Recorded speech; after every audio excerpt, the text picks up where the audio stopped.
Friends, ఇప్పుడే అందిన వార్త. బ్యాంక్ అకౌంట్ ఉన్న వారికి ఆగస్టు 1 నుంచి కొత్త రూల్స్ అనమాట. సో లేటెస్ట్ అప్డేట్ అయితే రావడం జరిగిందండి. సో ఆ వివరాలు ఏంటనేది కూడా వీడియోలో తెలుసుకుందామండి.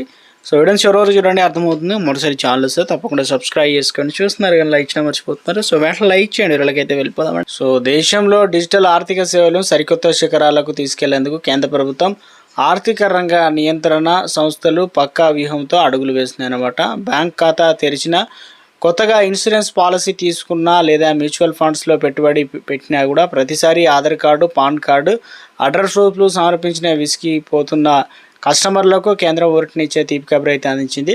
ఇకపైన దేశంలో అన్ని రకాల ఆర్థిక సేవలకు ఒకే కామన్ కస్టమర్ ఐడి విధానాన్ని అందుబాటులోకి తీసుకొస్తున్నారు.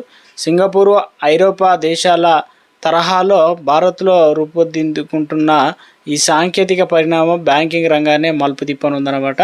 సో ఆగస్టు నుంచి తొలి దశ అసలు ఎలా పనిచేస్తుంది అంటే సెంట్రల్ నో యువర్ స్టాటస్ సమస్య 2.0 ఇందులో భాగంగా పేరుతో రూపుదిద్దుకున్న ఈ నూతన వ్యవస్థ ఆగస్టు నెల నుంచి పూర్తి స్థాయిలో అందుబాటులోకి రానుంది. తొలి దశలో బ్యాంకింగ్, బీమా రంగాలకు ఈ సౌకర్యాన్ని వర్తింపజేయనున్నారు. ఉదాహరణకు మీరు ఇప్పటికే ఒక బ్యాంకులో కేవైసీ వివరాలు పూర్తి చేసి ఉంటే కనుక కొత్తగా మరో బ్యాంక్ ఖాతాల్లో తెరిచిన లేదా ఇన్సూరెన్స్ తీసుకున్న మళ్ళీ కాగితాలు పట్టుకొని తిరగాల్సినటువంటి అవసరం కూడా ఉండదు. మీ కామన్ ఐడి ఆధారంగా మీ ఫోన్కు వచ్చేటువంటి ఒక ఓటీపీ ద్వారా మీ అనుమతి తీసుకొని సెంట్రల్ డేటాబేస్ నుంచి బ్యాంకులు మీ సమాచారాన్ని నేరుగా సేకరించుకుంటాయన్నమాట. మార్కెట్లోకి వ్యాపారాల విస్తరణకు సంబంధించి సో గతంలోనూ మన వద్ద కస్టమర్ల సమాచార రికార్డులు ఉన్నప్పటికీ వాటిలో తప్పులు ఉండడం వల్ల బ్యాంకులు ప్రతిసారి కొత్తగా వివరాలను అడిగేవి. సో నూతన సిస్టమ్ డేటా ఖచ్చితత్వాన్ని బట్టి ప్రత్యేక ట్రస్ట్ స్కోర్ను అయితే కేటాయిస్తారు. దీనివల్ల నకిలీ ఖాతాలు, ఆర్థిక అక్రమాలకు పూర్తిగా చెక్ పడుతుందన్నమాట. బ్యాంకులు, ఇన్సూరెన్స్ కంపెనీల తర్వాత ఈ ఏడాది చివరి నాటికి మ్యూచువల్ ఫండ్స్, స్టాక్స్ బ్రోకింగ్ సంస్థలను కూడా ఈ నెట్వర్క్తో అనుసంధానించనున్నారు. దీనివల్ల సులభంగా పెట్టుబడులు పెట్టే అవకాశం ఉందని చెప్పేసి దక్కుతుందన్నమాట. ఇన్వెస్టర్ల సంఖ్య ఊహించని రీతిలో పెరుగుతుందని నిపుణులు అయితే అంచనా వేస్తున్నారు.